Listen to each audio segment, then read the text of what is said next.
Aye, aye, aye, aye, aye. Nothing more ticks me off than self-improvement videos or base-level philosophical content creators that think of themselves as Einsteins, or where shirtless men sit down and say reading books is good, and they then act like they have something meaningful. And then I see this video and I'm like, someone read my mind finally. And I was expecting that someone will finally show normal argumentation that is actually intelligent, to show how actually shallow is this type of content. But that is not what happened.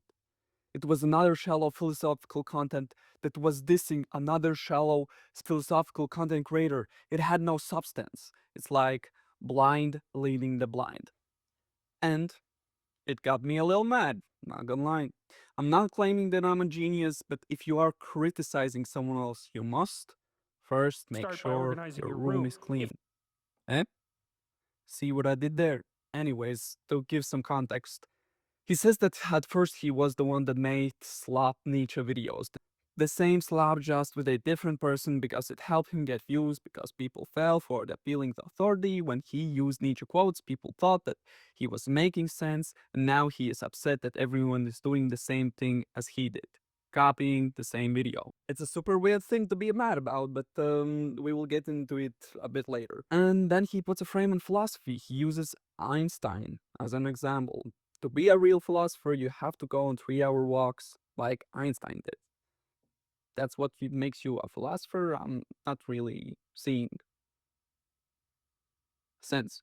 And everyone who isn't actually being a philosopher, whatever that means in his mind, is just consuming very poor philosophical content so they would feel better about themselves. Like that Tyler Durden quote, you know? Self-improvement is masturbation. Now self-destruction. But the main thing is that he said that everyone who consumes content that hates on celebrities is not smart, because by consuming it, they want to feel better about themselves because someone reveals that celebrities have flaws, and now the person that watches this video feels better about themselves. I don't even know where to start, my guy. He's making hateful content about bad philosophers, but he said that he hates how people who watch hateful content are actually there because they want to feel better about themselves when they see that celebrities are not doing so well. But he is the one making hateful content, calling bad words those bad philosophers, so you would feel better about yourselves, the fact that you are not a fake philosopher. He is a hypocrite, because he criticizes someone else while he is doing the same thing. That's it.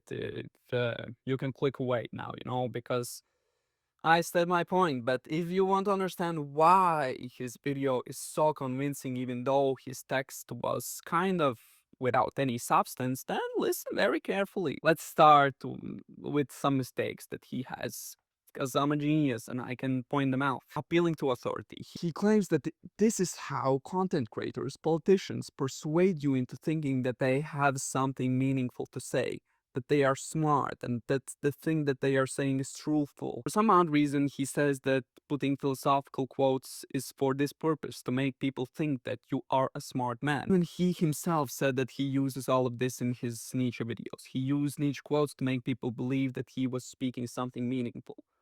Well, there are 3 problems with this one. Appealing to authority is a logical fallacy, but in reality, in the real world, it's normal. The second one, appealing to authority isn't something that will instantly convince a crowd. And the third one, people are usually using quotes as a tool to make an argument, not as a way to appeal to authority. So the first one, we have to appeal to authority. We live our lives appealing to authority. For example, you can imagine your parents saying to you that the doctors say that drinking creatine will make your hair fall out, so it must be true. Or you yourself might say that archaeologists found the oldest human skull in China, so it must be true that humans came from China. You get the point. You can imagine how many times a day you just appeal to authority. It is a logical fallacy, but to some extent, we all have to, because we have to trust experts, because we are not experts in all fields and we can know everything. Appealing to authority isn't such a bad thing, even though it's a logical fallacy. Okay, the next thing, appealing to authority doesn't mean that you will convince your audience straight away. If I say that Aristotle said that women aren't complete citizens, so we should take away their rights to vote, that doesn't mean that I will be elected as the next president. Or okay, let's take a positive statement.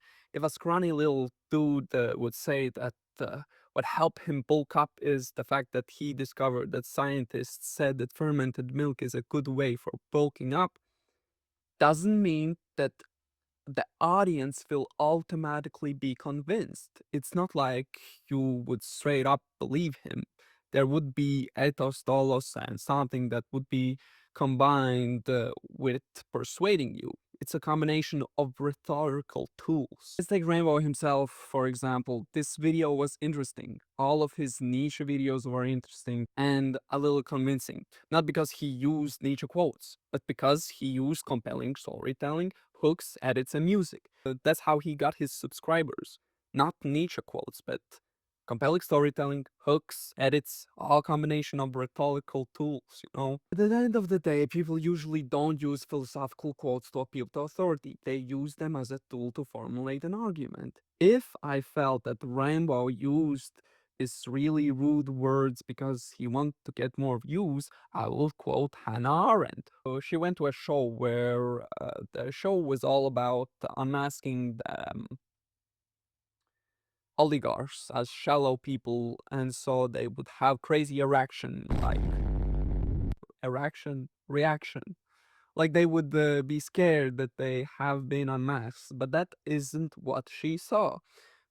They were okay with it. They understood that it didn't matter to anyone that they were shallow. You know, everybody, they already thought they were shallow. You know, as we can see, I took Hannah Arendt's idea and I used this concept to make my idea that I took from a professor. It's not really my idea, but let's say it's my idea. That sometimes even oligarchs use shallow, rude language to appeal to basic people because that drags workers to oligarchs when they use this language. If oligarchs use this language, it is because they want to make a connection to this public, you know, who is just the normal public, whatever that means. They know that the public wants to hear politicians swear, so they give them what they want, and then the public reacts like, "Oh wow, he's such a tough guy, you know, he's the GOAT." The same way Rambo uses rude language to make you feel closer to him, like he isn't some sort of a alien. He might have some knowledge about philosophy, but he is still human because he's using these rude words. He's one of us. He uses it so it connects him with the basic viewer, something like that. Obviously, he might be using this kind of a persona because YouTube, he wants some YouTube viewers and so on and so on. But he himself said that it's a Trojan horse, these titles, so people would click on them. That's basically clickbait, but okay, let's use the word Trojan horse. But there's still some truth to my statement that he wants to use this rude language because he wants to connect with the viewers. And in the end, philosophy isn't some art that you have to live by. It's a tool. It sometimes is an art form. I would even say that if you live by one philosophical principle, you will get in a lot of trouble because philosophy isn't some sort of a Pandora's box that will show you the secrets of the universe. Sometimes it is just art that has compelled you, and now you think that some sort of a philosophy is a way of living. So, philosophy is just a tool to speak on every matter. Like, if you know political philosophy, semiotics, and epistemology, they can be just tools that you can use to speak on every matter, even if you're not an expert in that matter.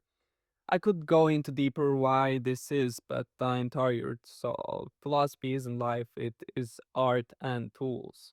Okay, in the end, I don't know this man. I don't really care if someone does weird stuff in their life. Even more, I don't care about no YouTube stuff, but I do like to be a caring about philosophy. Hence, this video was created because I have to rant, or else I feel like it is wasted thoughts that weren't internalized. See ya.